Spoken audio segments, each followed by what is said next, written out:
Suco de hoje, revitalizante. Quem é que está precisando revitalizar? Vamos revitalizar com suco. Olha lá, receitinha na tela. A gente vai precisar de 150 ml de água, uma cenoura pequena, meia maçã e uma colher de chá de gengibre. E a gente vai fechando com o nosso suquinho sempre saboroso, delicioso. Galdino, música boa!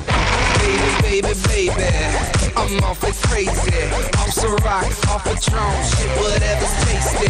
We don't got no manners, hanging off the rafters. Let's go drink a drink. Gengibre tem um perfume. Quem tá mandando os sucos desta semana, deixa eu achar aqui, é a Tabata Martins, nutricionista. Obrigada, Tabata. O contato da Tabata é o www.zara.com.br. Zara, Z-A-H-R-A. Qualquer dúvida dos sucos, só entrar em contato com a Tabata, que é nutricionista.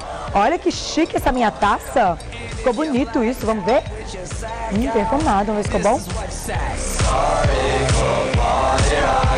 Bom, vamos revitalizar, E amanhã, programa especial, Dia Internacional da Mulher. Vem curtir com a gente vai homenagear todas as mulheres. Um beijo, te espero às 10 da manhã, ao vivo amanhã, hein? Beijinho!